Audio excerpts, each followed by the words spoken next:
வணக்கம் மக்களே. இந்த வீடியோவில் நம்ம என்ன செய்தி பார்க்க போகிறோம்னா, நடிகர் விஷால் ஜாய் தனுஷிகா திருமணம் ஆகஸ்ட் 29 நடக்க போது என்ன காரணம் தெரியுமா? டபுள் ட்ரீட் இணையதளத்தில் வைரலாகும் இவர்களுடைய திருமண செய்தி தான். வாங்க என்ன தகவல் என்ன செய்தின்னு இந்த வீடியோவில் விரிவாக பார்த்து தெரிஞ்சுக்கலாம். அதுக்கு முன்னாடி முதன்முறையாக நம்ம சேனலை ஃபஸ்ட் டைம் பார்க்குறீங்கன்னா சப்ஸ்கிரைப் பண்ணாதவங்கள சப்ஸ்கிரைப் பண்ணிக்கோங்க. பெல் பட்டன் சிம்பல் அமைக்கி நம்ம சேனலோட நோட்டிஃபிகேஷனை எனபிள் பண்ணிக்கோங்க. நாங்கள் போடுற வீடியோ எல்லாமே உங்களுக்கு உடனுக்குடனே வந்து சேரும். அர்ஜுனிடம் உதவி இயக்குனராக இருந்த விஷால் சில சூழ்நிலைகளாக நடிகராக மாறினாங்க. செல்லமை படம் ஹிட்டாகி தொடர்ந்து ஹிட் படங்களில் நடித்து வந்த அவர் இடையில வரிசையாக தோல்வியை சந்தித்தாங்க. அவங்களுக்கு பல வருடங்கள் பிறகு மார்க் ஆண்டனி, மதகத ராஜா ஆகிய திரைப்படங்கள் மெகா பிளாக்ஸ்டர் ஆனது. அடுத்ததாக துப்பறி விளையான் 2 படவெளிகள் பிஸியாக இருக்கும் நிலையில் அவங்க நடிகை சாய் தனுஷிகாவை திருமணம் செய்து கொள்கிறார். இயக்குனராக வேண்டும் என்ற ஆசையோடு சினிமாவுக்குள் வந்தவர் தான் விஷால். அர்ஜுனிடம் உதவி இயக்குனராக இருந்தவர் செல்லமே படத்தில் நடிகராக அறிமுகமானார். அந்த படம் சூப்பர் ஹிட் அடித்தால் தொடர்ந்து நடிகராக பயணப்பட்டு முடிவு செய்தார். அதன்படி அவர் நடித்த திமிரு, சண்டைக்கோழி, தாமிரபரணி, மலக்கோட்டை என வரிசையாக ஹிட் படங்களாக வைத்தார்.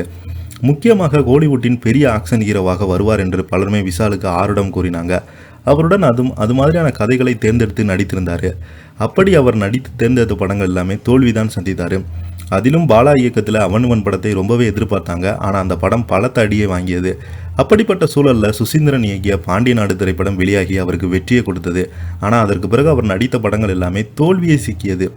நிலைமை இப்படி இருக்க ஆதிக் ரவிச்சந்திரன் இயக்கத்தில் மார்க் ஆண்டனி படத்தில் நடித்தார். டைம் டிராவல் ஜேனரில் உருவாகியிருக்கும் அந்த படம் மெகா பிளாக் பஸ்டர் ஆகி 100 கோடி ரூபாய் வரை வசூலித்தது. இதனால் பல வருடங்கள் கழித்து அவருக்கு ஒரு ஹிட் கிடைத்தது. அந்த வைப்போடு அவர் அடுத்தடுத்து நடித்த ரத்னம் திரைப்படம் சுமாரான வரவேற்பை பெற்றது. அடுத்ததாக சுந்தர்சி இயக்கத்திருந்த மதகத ராஜா திரைப்படம் இந்த வருடம் பொங்கலுக்கு வெளியானது. அந்த படத்தை 13 வருடங்களுக்கு பின்பு சுந்தர்சி முடித்துவிட்டார். சில காரணங்களாக இத்தனை வருடம் கழித்து வெளியான இப்போதைய ஆடியன்ஸோடு படம் கனெக்ட் ஆகுமா என்ற சந்தேகம் பலருக்குமே இருந்தது. ஆனால் ஆச்சரியம் கொடுக்கும் விதமாக படம் சூப்பர் ஹிட் அடித்தது. இத்தனை வருடங்கள் கழித்து வெளியாகி மதகத ராஜா ஹிட்டாக இருப்பதால் தாமதமாக ரிலீஸ் செய்தாலும் கதை நன்றாக இருந்தது. கண்டிப்பாக ஓடும் என நம்பிக்கை கோலிவுட்டில் இருந்தது.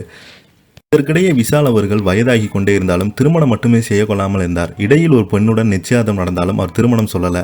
அது மட்டுமின்றி நடிகர் சங்கத்தை கட்டி திறந்த பிறகுதான் திருமணம் செய்து கொள்வேன் என்று சொல்லியிருந்தார். இந்த நிலையில் யாரும் எதிர்பார்க்காத நிலையில் சாய் தனுஷிகா திருமணம் செய்து கொள்கிறேன் என்று அவருக்கு அறிவித்திருந்தாங்க. ஆகஸ்ட் 29 தங்கள் திருமணம் நடக்கும் என்று 2 பேருமே அறிவித்திருந்தாங்க.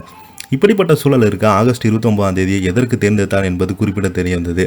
அதாவது புதியதாக கட்டப்படும் நடிகர் சங்க கட்டத்தை ஆகஸ்ட் 15 எப்படியாவது திறந்துவிடும் என்பது மும்முரமாக இருக்கிறார் அவர். எனவே அந்த கட்டிடத்தை திறந்து கையோடு 2 வருடங்கள் கழித்து ஆகஸ்ட் 29 விஷாலின் பிறந்தநாள் வருகிறது. எனவே தன்னுடைய பிறந்தநாளோ திருமணத்தை வைத்துக் கொண்டால் சிறப்பாக இருக்கும் என்று நினைத்து அந்த தேதியை ஃபிக்ஸ் செய்திருக்கிறாங்களாம். இதை பற்றி நீங்கள் என்ன கீழே உள்ள கமெண்ட் பாக்ஸில் மறக்காமல் பதிவிடுங்க. நன்றி, வணக்கம்.